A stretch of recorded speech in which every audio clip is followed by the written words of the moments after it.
há um personagem pouco conhecido na Bíblia que teve um papel fundamental na história do povo de Judá. Um profeta que viveu em tempos de crise, fome e a ameaça de invasão de reinos vizinhos. Mas o que será que o profeta tem para nos ensinar sobre fé, esperança e união em tempos difíceis? Descubra agora com Joel e se inspire com sua mensagem de esperança para os dias de hoje.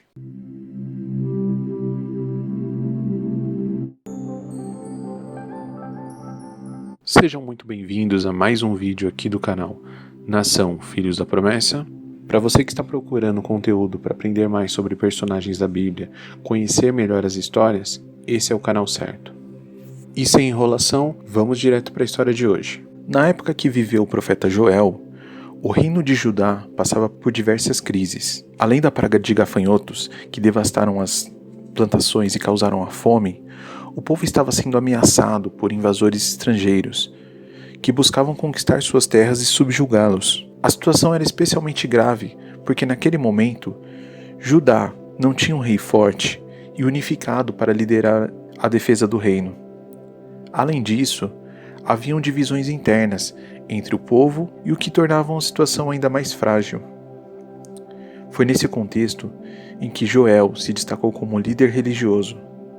Ele usou sua posição como profeta para pregar sobre a importância da confiança em Deus, incentivando o povo a buscar refúgio no Senhor e se arrepender de seus pecados. Joel também alertou o povo sobre os perigos iminentes que enfrentariam instantaneamente a se preparar para a batalha, tanto espiritual quanto física, a necessidade de unidade e solidariedade, destacando que somente trabalhando juntos seria possível superar os desafios. No final, as palavras de Joel ressoaram ao povo de Judá, que se uniu em torno de sua mensagem de esperança e salvação.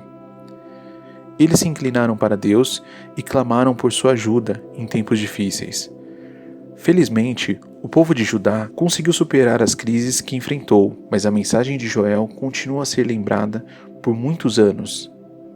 Sua pregação sobre a importância de confiança em Deus, a necessidade de união, solidariedade, ainda são relevantes até hoje, como uma lição que, mesmo nos tempos difíceis, podemos encontrar força e esperança em nossa fé e a união com aqueles ao nosso redor. A situação que o profeta Joel se depara é uma situação bem complicada mesmo. Os gafanhotos, que é citado lá no primeiro capítulo, eles destroem tudo, destroem as lavouras, destroem os alimentos que estão ali estocados. E toda essa destruição acaba afetando a todos ali em Judá. E a gente sabe que quando os recursos se tornam escassos, também começam a surgir as brigas, as intrigas, as confusões. E ali com certeza não foi diferente. Imagina só, logo a comida, que é uma necessidade básica, estando escassa. O profeta Joel, quando vai falar com o povo, ele reúne o povo e ele fala com o povo expondo ali 3 grandes problemas que estão acontecendo. A primeira situação é a situação desastrosa que eles estão passando. Não tem nada.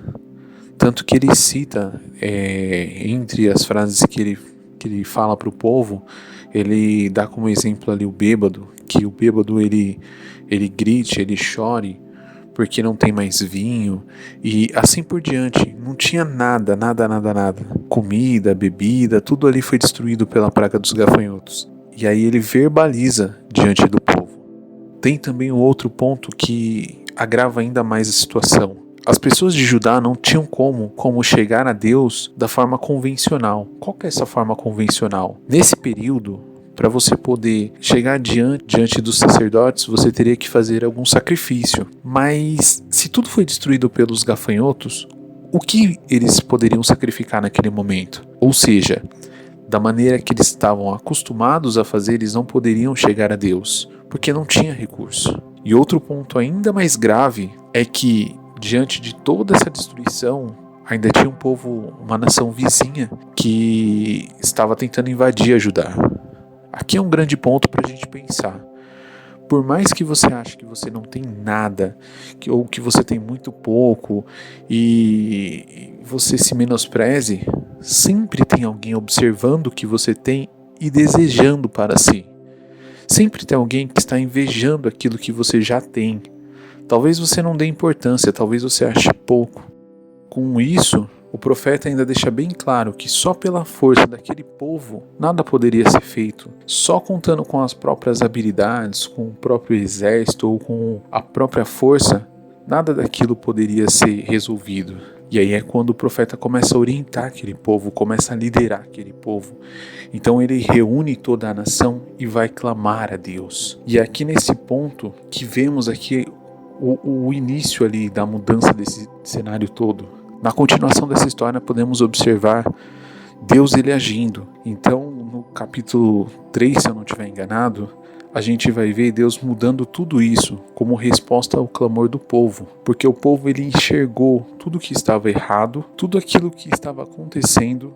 O povo abriu o coração para Deus, ele abriu realmente com sinceridade e como resposta, Deus ele proveu mantimentos, Deus enviou os invasores para longe e a terra começou a crescer novamente ervas na terra. Ou seja, e com isso também podemos observar que já vem uma nova perspectiva.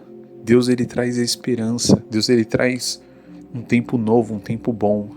Espero que você tenha gostado e que essa história tenha te inspirado de alguma forma. Que Deus abençoe a sua vida, um forte abraço e fiquem com Deus.